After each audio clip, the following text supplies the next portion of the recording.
deemed hazardous in other states but not in Utah, and a facility that burns municipal waste. Landfill in Spanish Fork giving cancer.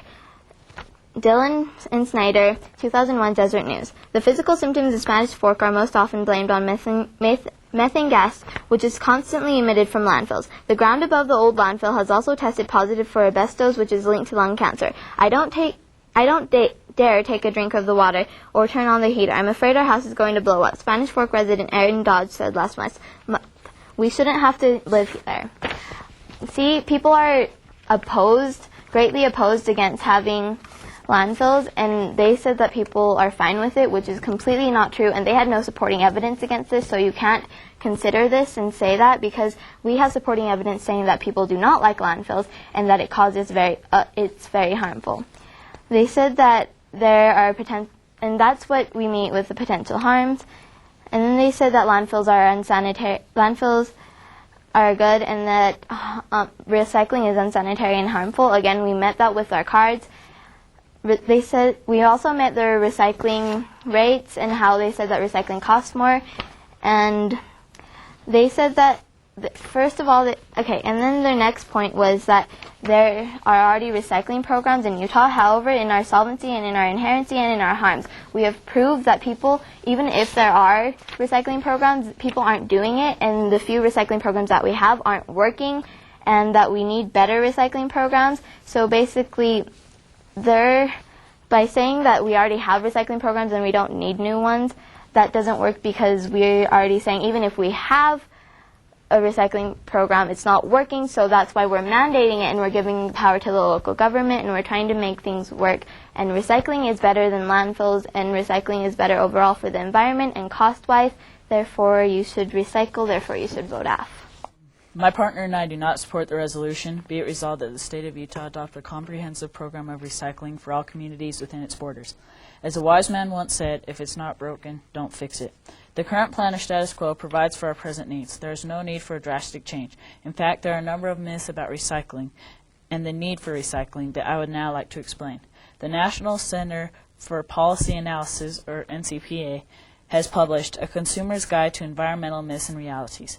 They explain that there are many misconceptions regarding recycling and its benefits. Myth number 1, we are running out of landfill space.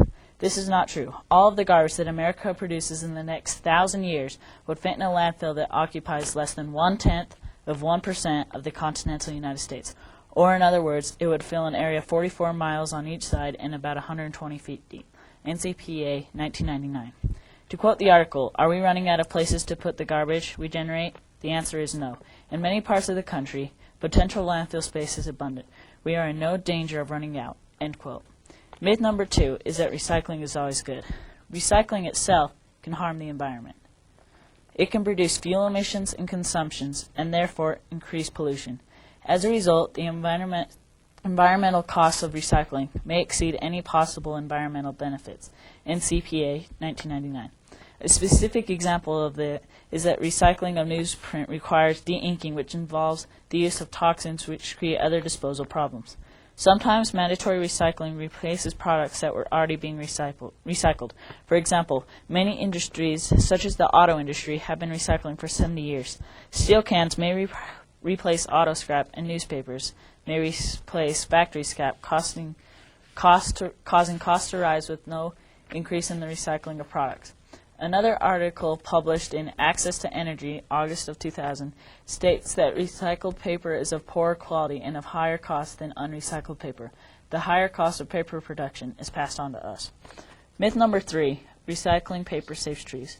Since most trees used to make paper are grown especially for that purpose, if we use less papers, we will not be planting as many trees, so it doesn't save trees, it just reduces incentives to plant them. NCPA 1999. Disposables are bad. Myth number 4, disposables are bad. Not all disposables are bad for the environment. Some people who are concerned about landfill space might choose disposable diapers, while others who worry about air and water pollution might choose cloth. Juice boxes have been the target of many environmentalists, yet evidence shows that juice boxes uses the least amount of packaging and are the most efficient containers on the market. NCPA 1999. Waste removal from our cities is an issue which needs to be kept under surveillance. However, our opponents plan